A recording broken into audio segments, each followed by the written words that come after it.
Sébastien Choukroun, bonjour et bienvenue sur, BlockX. Sébastien, tu es aujourd'hui, consultant indépendant et cofondateur de beaucoup de projets dans la blockchain, puisque tu as rejoint, cet écosystème, dès 2013.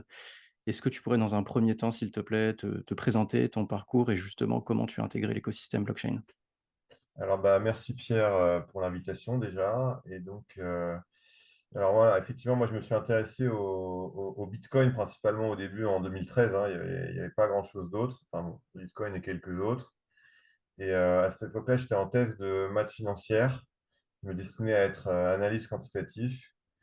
Et moi, donc, je suis d'abord venu dans l'écosystème par investissement. Tu auras beaucoup de gens qui te diront j'ai regardé les cryptos, puis ça m'a pas intéressé, puis ça m'a réintéressé je ne sais combien d'années plus tard. Moi, voilà, j'ai découvert ça en 2013. Ça a été une espèce d'eureka, de blow-up monstrueux. Voilà, j'ai eu cette intuition très forte que Bitcoin était un investissement exceptionnel. Et donc, tu vois, je crois 1 ou 2 mois après avoir lu sur Bitcoin, j'avais mis quasiment toutes mes économies dedans. Voilà, ça c'était en 2013, en mode buy and hold. Et puis, ensuite, alors moi, ouais, j'entends les gens qui nous parlent du bear market. J'ai envie de dire, le bear market de 2022, pour l'instant, il est gentil. Alors après, on ne sait pas quand il finit, donc c'est facile de parler. Celui de 2018, il y a beaucoup de gens qui disent, ouais, si tu savais comme c'était dur et tout. Moi, j'ai envie de dire, c'était vraiment rien par rapport au bear market de 2014-15. Parce qu'il faut se rendre compte, à cette époque-là, les stats ont baissé. C'est-à-dire, il y avait moins d'utilisateurs de la blockchain qu'avant, ce qui n'est pas le cas en ce moment. Et donc, voilà, donc, je m'étais dit que c'était un investissement exceptionnel. Et puis, hein, ce qui s'est vraiment passé, c'est que 2014-2015, on a pris des paumes monstrueuses. Je crois, à un moment donné, j'étais à moins 85% sur le portfolio, en ayant tradé très, très peu et très, très peu de petits coins, quasiment tout sur Bitcoin. Bref. Et donc, oui, j'étais participant des meet-up à l'époque. Donc, une époque peut-être difficile à imaginer, mais Ledger, avant que ça s'appelle Ledger, voilà, moi, j'ai eu la chance de croiser Nicolas Baca quand il avait une idée de carte bancaire pour sécuriser les cryptos. Une autre époque aussi, voilà, donc, parce que comme j'ai investi, j'avais aussi un logiciel qui s'appelait Armory pour le cold storage. Donc, il faut imaginer une époque avant Ledger, tu achètes un ordinateur juste que tu ne connecteras jamais à Internet juste pour sécuriser tes clés privées. Et donc, bref, c'était une discussion avec Nicolas sur comment faire un hardware beaucoup plus utilisable et ce qui est devenu Ledger plus tard avec ses cofondateurs. Enfin bref, et disons qu'en 2014-15, tu vois, j'avais ces discussions-là. Et puis ensuite, il y a eu une évidence quand j'ai fini ma thèse en 2015, c'est que je voulais travailler dans l'écosystème. Sauf que en 2015, c'était quasiment impossible de trouver un boulot. Enfin, en gros, on part dev à Ledger et de toute façon, voilà, c'était une époque assez épique où Nicolas m'avait dit, mais nous, on est une startup Ledger, on ne vend rien. Tu vois, enfin, ça recrutait pas, quoi. Il y avait vraiment pas de boulot, c'était vraiment très, très compliqué. Et du coup, pendant un moment, j'ai fait de l'actuariat financier pour des assureurs dans un cabinet qui s'appelait Milliman, puis PwC, qui est un Big Four, donc un des quatre leaders mondiaux du conseil et de l'audit, ancien PricewaterhouseCoopers. Et en fait, ce qui s'est passé, c'est que j'ai fait ce qu'on appelle de l'intrapreneuriat, c'est-à-dire j'ai passé du temps pendant la période à essayer de convaincre ma hiérarchie de l'intérêt de créer une équipe blockchain. Donc, entre guillemets, le jour, je travaillais sur l'actuariat financier. Et puis, par ailleurs, voilà, j'ai fait une formation interne. J'ai essayé de convaincre de l'intérêt de se consacrer à ça. Et donc, après voilà, des mois de discussions internes, on a eu le go du président de PwC France. Le Blockchain Lab de PwC France est né en janvier 2017. Voilà, après beaucoup de discussions internes. Voilà, on peut pas, enfin, comment dire, c'était un continuum, c'est-à-dire je m'impliquais de plus en plus sur la blockchain. Mais voilà, mais j'aime à dire que je suis parmi les quelques-uns qui travaillaient à temps plein sur un CDI sur la blockchain en 2017.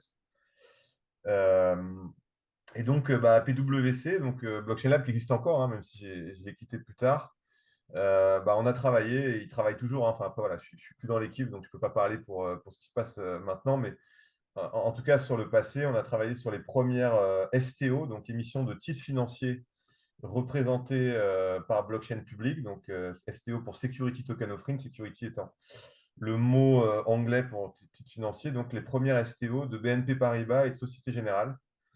Et Société Générale qui est plus tard devenue Forge, l'entité dédiée voilà, dont tu as peut-être parlé. Donc, PwC, on est très fiers d'avoir été le conseil de cette opération. Parmi d'autres, voilà, on a travaillé aussi avec des assureurs, avec des plateformes d'échange, et puis avec des pure players. Donc, ce qu'il faut comprendre, c'est que l'audit est un sujet assez majeur de l'écosystème pour plein de raisons. Donc d'abord, enfin, voilà, on l'a vu avec certains projets qui se sont effondrés. Il faut se rendre compte que le CAC 40 a massivement augmenté suite aux obligations des entreprises du CAC 40 d'être auditées. C'est une chose que tu dises que ton entreprise se porte bien, c'en est une autre que tu es un tiers qui risque du pénal s'il fait des fausses déclarations et qui certifie que tu te portes vraiment bien. Et donc, c'est un gros sujet, l'audit des projets crypto. Et en particulier, en fait, tu as une exigence réglementaire en France. C'est que si tu lèves au moins 8 millions d'euros par levée au public, ce qui est objectivement une ICO, tu dois être auditeur.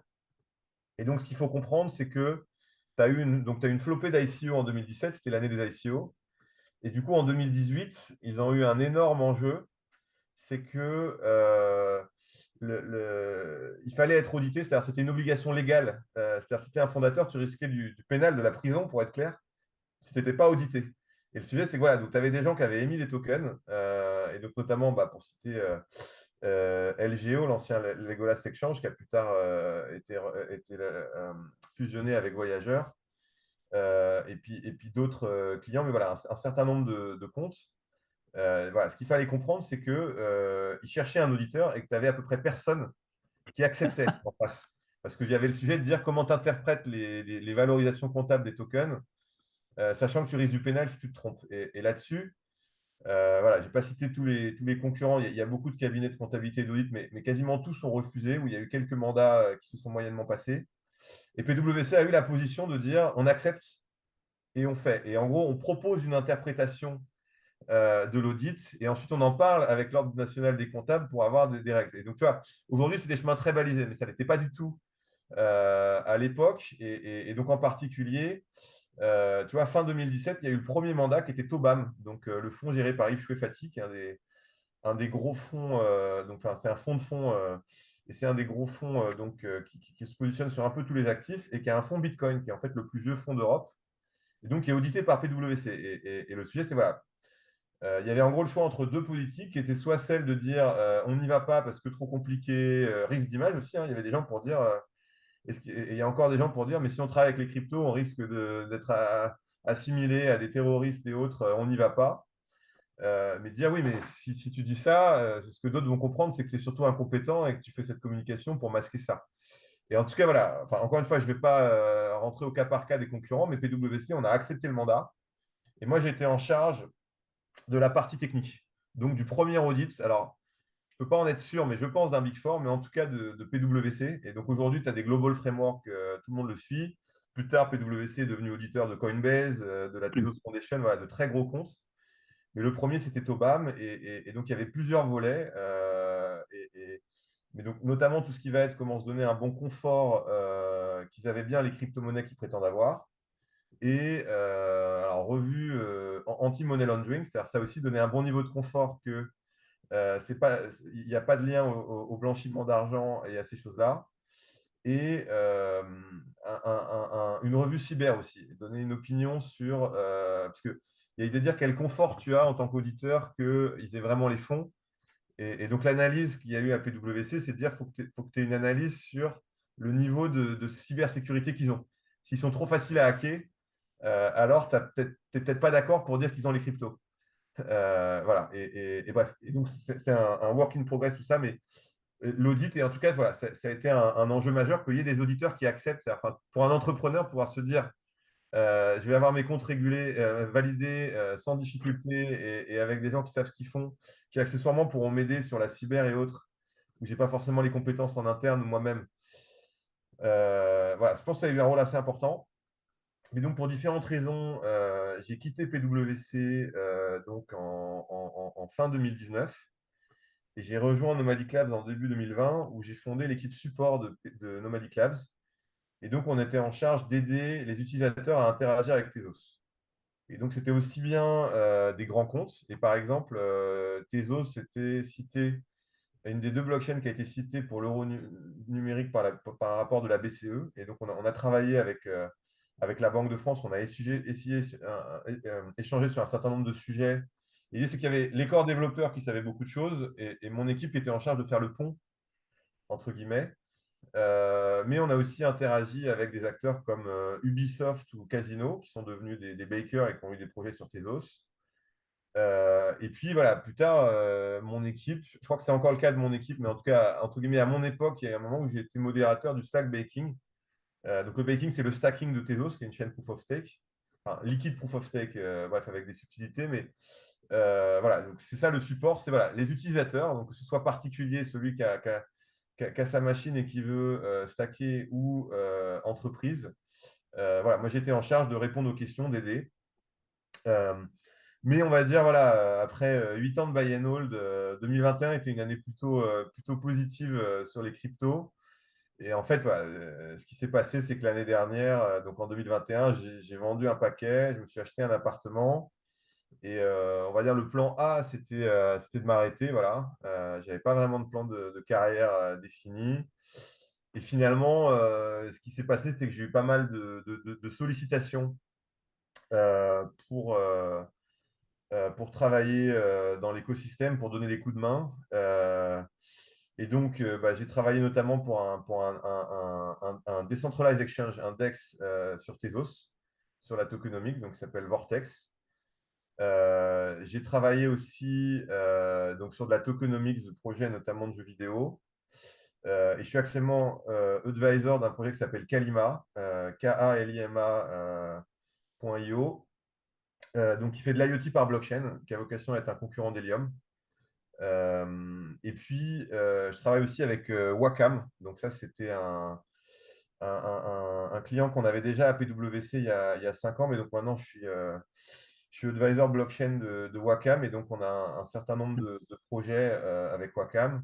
Et puis, donc, cofondateur, comme tu l'as dit, alors de différents projets, mais donc notamment d'un projet donc, où on est provider technologique pour aider les tiers à investir dans l'écosystème Polkadot. Ça, on fera du stacking pour compte de tiers, des choses comme ça. Et donc, on fait des recommandations, mais l'idée, c'est de dire en non-custodial. C'est ça qui est assez original. On pense que c'est l'avenir de la gestion d'actifs, de faire des choses où on te suggère des trades, mais tu as les fonds tout le temps. On peut pas partir avec la caisse. Et tu peux le vérifier sur la blockchain. Là, on est dans la phase de discussion du label PSAN. Et puis donc un projet d'options décentralisé aussi, des puts, des calls, voilà, les produits dérivés. On pense qu'on a un produit assez cool où en gros, on permettrait aux liquidity providers d'être long volatilité, c'est-à-dire de gagner si, donc dans un vault, si le Bitcoin ou l'Ether sont volatiles, c'est-à-dire montent et baissent. Voilà. S'il y a d'autres comportements, les gens vont perdre de l'argent, mais s'ils continuent à fluctuer, indépendamment de si c'est vers la hausse, vers la baisse ou en sideways stable, voilà, on a fait pas mal de R&D avec des associés expérimentés dans la finance traditionnelle, dans les produits dérivés, et donc on est en train de lancer ce produit. Voilà. Et puis donc, comme je te disais, sinon, je m'occupe aussi des projets blockchain de Wacom. Et il y en a principalement 3 dont je peux parler et sur lesquels on est assez excité. Donc, Wacom lance un Policy Admin System, c'est-à-dire c'est un gestion de contrats. Et l'idée, c'est de dire, en gros, bon, il y a des assureurs qui font du mainframe avec des leaders de l'informatique, mais beaucoup d'assureurs font du cloud, Wacom aussi. Là, l'idée, c'est de faire des contrats sur une blockchain publique. Wacom a d'abord fait sur la blockchain privée, mais tu avais des gains pas si énormes que ça. L'approche, c'était d'attendre des partenaires. Là, l'idée, ça a été annoncé publiquement. On va migrer en blockchain publique et en fait en layer 2. C'est-à-dire que tu aurais tes contrats représentés en layer 2 et tu as sans doute un certain nombre de gains comme ça. Euh, et puis, donc, autre chose, on est en train de commercialiser des produits d'assurance. Donc, notamment, on assure contre les pertes liées à des hacks ou des bugs de smart contracts. Donc, notamment AV Uniswap, c'est-à-dire voilà, si tu isoles des fonds. Alors, évidemment, il faut souscrire. Hein, c'est-à-dire, l'assurance, si tu ne souscris pas, tu ne peux pas te réveiller après en disant voilà. Et donc, si tu souscris et que tu nous expliques quelles sont tes adresses, etc., et que effectivement, tu as eu un sinistre, c'est-à-dire que voilà, il y a eu un hack et ça t'a amené à, je ne sais pas, des fonds frisés, enfin bref, tu n'as plus l'accès aux fonds, tu vas être remboursé. Et donc, l'originalité de ce contrat, c'est que voilà, certains me diront, mais il y a déjà des assurances décentralisées pour ça. Oui, mais dans ce cas-là, c'est géré en token. C'est-à-dire, tu vas avoir un token dédié pour ça. Et ça va être les détenteurs du token avec la gouvernance de la DAO qui va voter si tu as un sinistre ou pas. Là, la différence, c'est que c'est du droit français. C'est-à-dire, tu as un contrat en droit français. Alors, pour l'instant, on va faire des contrats libellés en euros. S'il y a une demande pour faire autrement, pourquoi pas libeller en Ether, de dire j'ai stocké des Ethers, je veux récupérer des Ethers, voilà, mais bon. En V1, on fait un contrat en euros où tu es payé en euros. Voilà. Et donc, ce qui est unique, c'est que Wacom a un business complètement décorrélé de la DeFi. C'est-à-dire, il y a certains bugs critiques. C'est pas clair que tel ou tel assureur décentralisé te paiera. Tu vois, s'il y a un hack de Polygon, par exemple, tu as sans doute beaucoup d'acteurs, enfin ce qu'on appelle voilà, les risques critiques, qui risquent d'être en incapacité de te payer de choses comme ça. Voilà. Là tu as un acteur qui est complètement à part. Et pour accélérer sur ce produit-là et potentiellement sur d'autres, Wacom donc, et je suis advisor, j'aide à construire les contours de ça, va lancer une DAO d'assurance. Et donc là, c'est une DAO d'assurance régulée, c'est-à-dire c'est pour ces contrats-là. Voilà. Et donc, ça permettra, on va dire, à créer un pool de communautés qui assureront les risques. Et donc, c'est un sujet qui me paraît très important parce que historiquement, toutes les grandes industries, donc on peut citer l'énergie, on peut citer les bateaux au XVIe siècle quand il y avait un sujet d'aller récupérer des richesses au Nouveau Monde, etc. Donc on prend des risques, mais on prend encore plus de risques quand on est assuré. C'est-à-dire, l'assurance est toujours arrivée après. Enfin, l'histoire de l'assurance, c'est pas de dire voilà un produit et j'attends, c'est il y a un besoin de gens et de dire bah, des gens qui sont très impliqués, une fois qu'ils sont assurés, bah, voilà, typiquement, voilà, l'exemple typique, c'est de dire un des grands sujets de développement en Afrique aujourd'hui avec l'agriculture, c'est qu'il n'y a pas de mécanisme pour assurer les gens contre les catastrophes. Bah, si tu es agriculteur et que c'est toutes tes économies, ton champ, bah, il y a des risques que tu ne prends pas si tu te dis qu'une mauvaise météo va tout casser. Si tu prends ton assurance, et l'assurance, voilà, il y a un slogan, c'est de dire l'assurance, c'est le pari que tu as envie de perdre. Voilà, fondamentalement, quand tu prends une mutuelle, voilà, entre guillemets, gagner, c'est devenir grabataire. Bon, bah, en fait, ça te va bien de payer tous les mois et de jamais être grabataire. Voilà. Euh, mais donc, voilà, mais une fois que tu es assuré, tu prends, enfin, la tendance des gens, c'est de prendre plus de risques. Et on voit bien, enfin, pour moi, c'est une des limites de l'écosystème DeFi majeur d'aujourd'hui. C'est enfin, quand tu commences à regarder pour faire des applications industrielles, ou même si tu es, je sais pas, multimillionnaire et que tu réfléchis à mettre 10 millions sur tes 15 millions de patrimoine dans la DeFi, un des sujets, c'est de dire, oui, mais si j'ai un bug critique, c'est fini. Et de dire, bah, enfin, éventuellement, tu ne vas pas dire, je mets 10 millions, je vais mettre que 1 million. Voilà. Enfin, tout le monde va avoir le frein à main. Et l'idée, c'est, s'il y a un bon produit d'assurance, il peut avoir l'élément qui dit, ah bah, il y a plus de raison de risquer. C'est-à-dire, si jamais, voilà. Et en tout cas, c'est ce qui s'est passé dans les industries précédentes. Et donc, pour moi, voilà, il manque, enfin, il y a les acteurs, mais voilà, mais Wacom peut devenir un acteur important de l'écosystème en apportant ça. Et en un sens, donc, le produit, c'est MGH, le produit dérivé, c'est ça aussi. C'est que, pour moi, un des grands freins aussi des cryptos aujourd'hui, c'est l'énorme volatilité. C'est-à-dire, moi, voilà, je fais partie des gens qui sont nés avec, voilà, qu'on fait buy and hold 9 ans, je n'accepte aucune leçon d'autres.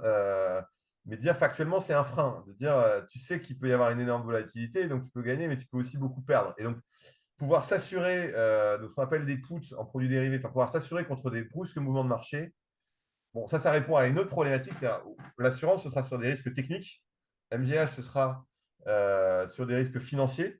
Et un autre produit, d'ailleurs, sur lequel on est très excité, c'est donc ce qu'on appelle une option straddle sur des stablecoins. C'est en fait ce que tu peux voir comme une assurance contre la perte de PEG du stablecoin.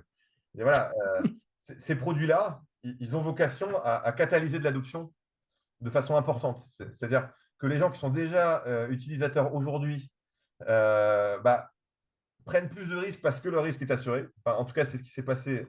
Évidemment, il y a aujourd'hui des DGN qui sont 100% risque, etc. Voilà, mais en tout cas, voilà, pour, on va dire, les gens moyens qui limitent leur risque parce qu'ils en voient un.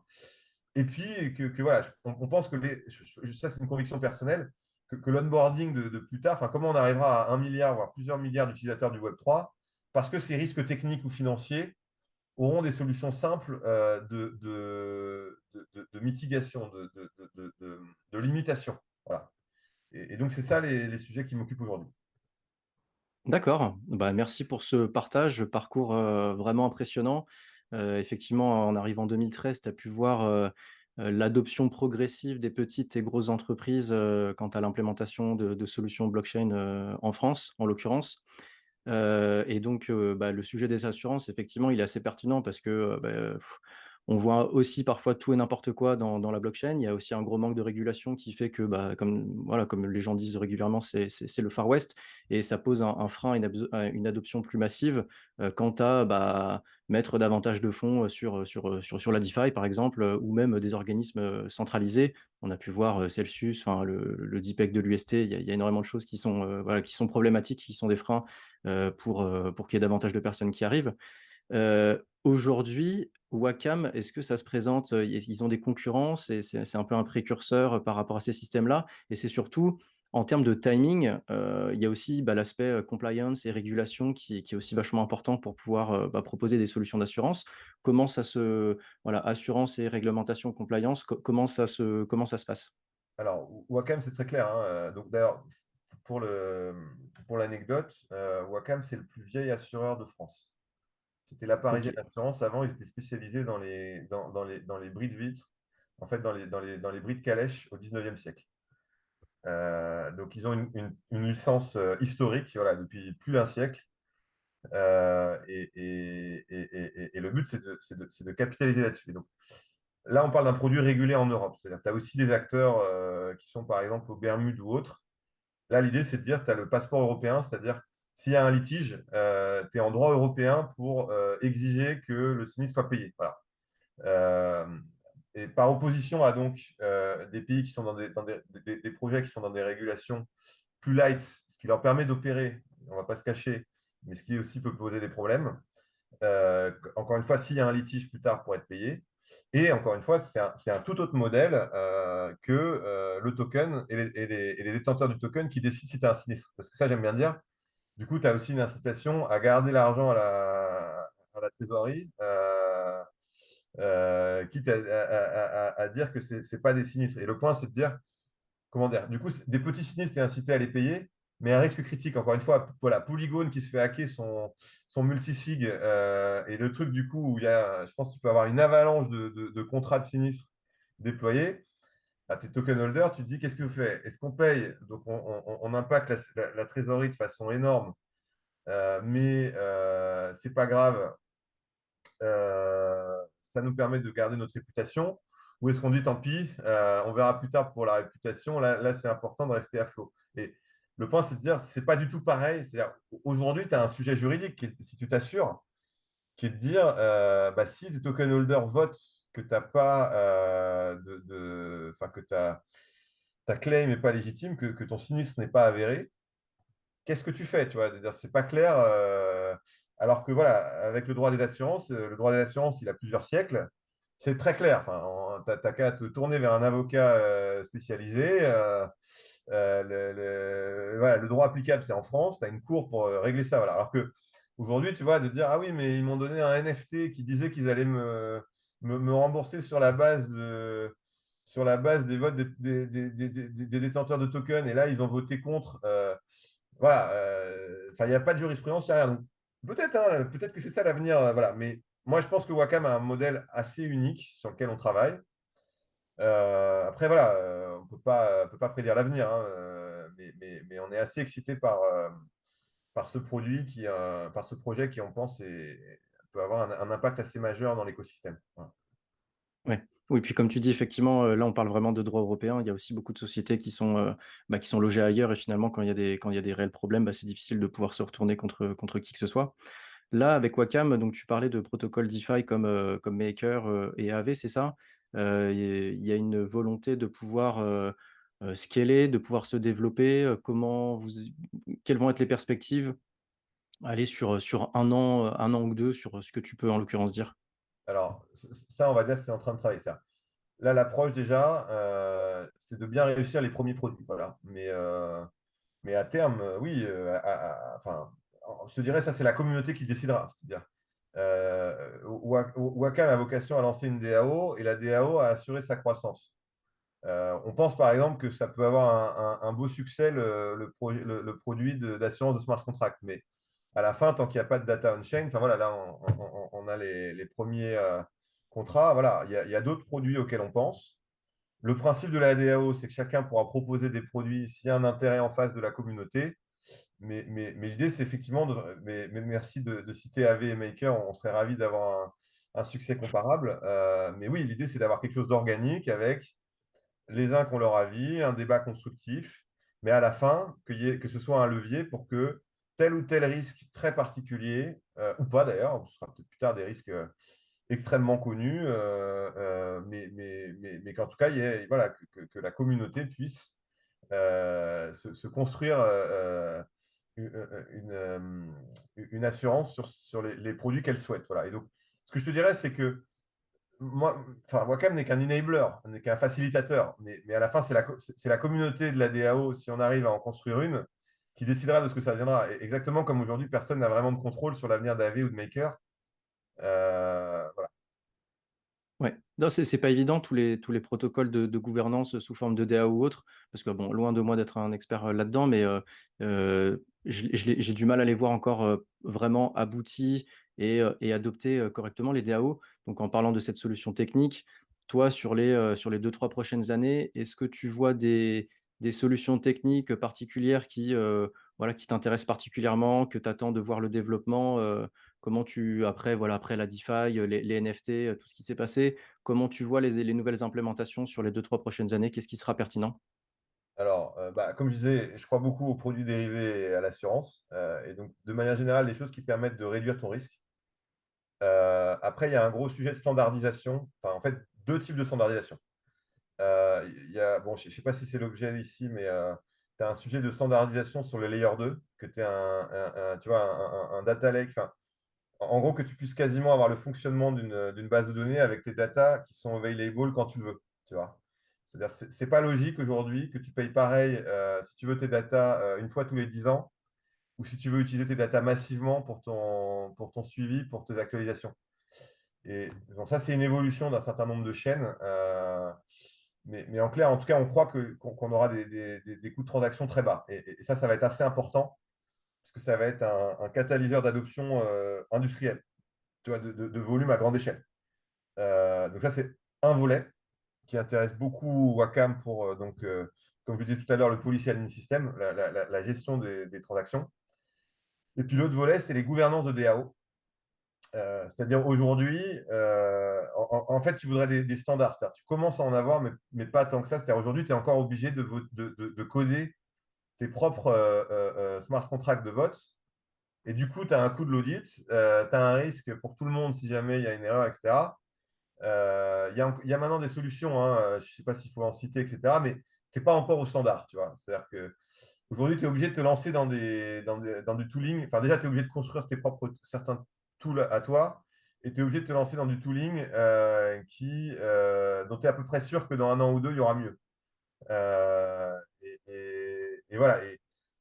Enfin, une des raisons pour lesquelles là, ça va nous prendre plusieurs mois à Wacom à partir de fin 2022, c'est que justement ce travail-là est assez lourd. Et je pense que voilà, plus tard, comme aujourd'hui, je sais pas, lancer un site web, ça prend une journée, quoi, ou 2 heures si tu sais vraiment ce que tu fais. Je pense que voilà, dans ouais, 2-3 ans, comme tu dis, tu pourras lancer une DAO avec des fonctionnalités assez compliquées. Je pense, ouais, dans bon, peut-être une semaine plus qu'une journée, mais ce sera très simple. Voilà. Alors qu'aujourd'hui, tu es encore obligé de faire un peu de sur-mesure à plusieurs niveaux. Voilà. Ça, c'est une des évolutions effectivement majeures, les deux grandes évolutions et qui vont être un catalyseur d'adoption assez important, je pense. OK. En dernière question par rapport à l'interview, est-ce que, avec toutes ces technos qui se développent, alors d'abord forcément, avec l'inertie, le rodage qu'on a dont on a besoin au début, puis après finalement on peut arriver à avoir des clés des systèmes, donc demain, dans 2 3 ans, des DAO clés en main, modélisables comme on souhaite, très rapidement. Est-ce que la régulation à l'échelle française et européenne, je parle, arrive, à aller assez vite pour pouvoir cadrer tout ce développement-là? Alors, bah, aujourd'hui, bon, je pense qu'on a principalement en tête Mika. Alors, je suis pas avocat, hein, mais ma compréhension, c'est que aujourd'hui, la DeFi en général et les DAO en particulier sont hors scope Mika. Donc, c'est pas clair du tout aujourd'hui quelle est la réglementation. C'est-à-dire, prenons l'exemple donc de MGH, le projet de produit dérivé que je suis en train de cofonder. Euh, on a pris le même modèle avec le même avocat que Morpho et Mangrove, avec une association et une entreprise qui apporte à l'association. Finalement, le régulateur s'est jamais vraiment prononcé là-dessus. Pour être caricatural, c'est l'association loi 1901. Donc, tu vois, on est sûr. Une loi qui a plus d'un siècle, comme son nom l'indique beaucoup, et qui n'était clairement pas pensée pour ça. Euh, Après, l'idée de l'association, c'est de dire bah, l'association, elle va rendre public du code qui sera open source et qui sera fort pour le public sans ambition de profit. Moi, je ne suis pas capable de dire aujourd'hui est-ce que c'est très bien ce schéma ou est-ce qu'il faudra plus tard, il y aura des entités dédiées. C'est difficile. Enfin, aujourd'hui, en gros, tu essayes enfin, ce qui est sûr, on l'a vu avec le sujet de Ookie, c'est que c'est sans doute très dangereux. En tout cas, ce n'est pas ce que fera Wacom, ce n'est pas ce que va faire MGH, de ne pas enregistrer la DAO. C'est l'approche c'est-à-dire c'est du code, mais il n'y a pas d'entité à proprement parler. Ça, en tout cas, tu prends des risques, en tout cas, si tu as des US personnes avec qui tu interagis vis-à-vis du régulateur américain. Ça, alors, c'était pas clair avant, mais avec Cookie, ça a été. Bon, il y a pas mal d'avocats qui le disaient. Voilà. Je pense que c'est important d'avoir une entité dédiée. Après, est-ce qu'on va faire une entité à droit existant, quitte à ce qu'il y ait des nouvelles lois pour préciser, etc. Parce que là, pour l'instant, on navigue un peu à vue sur ces questions-là. Ou est-ce que plus tard, tu auras une entité dédiée au DAO? Ça reste à voir. Voilà. Il y a des pour et des contre. Euh, Moi, en tout cas, le sentiment que j'ai aujourd'hui, c'est qu'il y a pas d'entrave particulière. C'est-à-dire, tu peux le faire en France. Et voilà. Et donc, Wacom a vocation à faire une DAO en droit français, MGH aussi. Enfin, voilà. C'est peut-être, voilà, moi, j'ai fait quelque chose. Voilà, je sais que ça va être impopulaire pour certains, mais moi, j'ai choisi de rester en France. Avec tout ce que ça implique. Voilà, c'est sûr que c'est pas la même fiscalité que dans d'autres villes européennes ou asiatiques. Mais voilà, donc tu as aussi un sujet fiscal, tu vois, qui est de dire est-ce que, est-ce que tu es censé payer des impôts pour une entité qui rend du code open source? Tu vois, c'est pas clair, quoi. Qui est de dire, euh, mais en tout cas, à ce stade, moi, j'ai pas vu de point particulièrement bloquant. Et il y aura sans doute à moyen terme, mais je pense que c'est bientôt en 2022, le sujet d'avoir des environnements compétitifs, c'est-à-dire aussi bien juridiques que fiscaux. Mais il faut comprendre que le régulateur, il arrive toujours après. C'est ce qui s'est passé pour l'audit, pour revenir à ce que je disais tout à l'heure. Le régulateur, il donne son avis après, une fois qu'il a vu des cas. Ça n'arrive quasiment jamais que le régulateur il donne des lois sur des choses qui n'existent pas. Voilà, d'abord, il organise des cas et ensuite, il réfléchit à ce qu'il fait. Voilà. Et donc, à un moment donné, si tu veux être pionnier dans les DAO, tu es obligé de faire une DAO dans le contexte que je viens de décrire, et tout en sachant que les gens de l'Union européenne, le Parlement européen, s'est donné comme objectif de réguler les DAO. Donc, tu sais que vers 2024-2025, tu auras beaucoup plus de clarté. Euh, et, et- mais voilà, mais aujourd'hui, en 2022, tu travailles dans le flou. Mais oui, ce qu'il faut voir aussi, c'est que historiquement, l'État de New York a été une des premières juridictions à faire une licence, donc c'est appelé la BitLicense. Et l'effet principal que ça a eu, c'est que quasiment toutes les startups qui étaient implantées à New York sont parties. L'autre sujet, c'est que tu ne veux pas forcément être le seul pays, enfin, en gros, le pays où le seul pays qui a des exigences quand les autres n'en ont pas. Parce que l'entrepreneur, il se dit quoi? Il se dit, ah bah du coup, j'ai un coût à être dans cet endroit que j'ai pas en travaillant ailleurs. Et pour des projets qui sont structurellement globaux comme des DAO, Voilà, il y a ce sujet-là aussi qui est de dire, tu veux rester compétitif, d'une façon ou d'une autre et en tout cas, voilà, nous, on fait le choix, que ce soit Wacom, ou MGH, de se domicilier en France pour l'entité, mais après l'avenir le dira pour la suite, voilà. OK, bah, en tout cas avec Wacom et MGH, c'est tout à votre honneur de rester en France, parce que c'est vrai que moi, c'est personnellement, je trouve ça aussi important. On va arriver, bah, sur la fin de l'interview, Sébastien, merci beaucoup, pour ton temps, hein, pour ce partage, d'informations. Pour moi, c'était vraiment un honneur de te recevoir aussi. Donc bah, on suivra aussi de près, ce que vous faites avec, Wacom, pour la suite. D'accord, bah, merci beaucoup Pierre.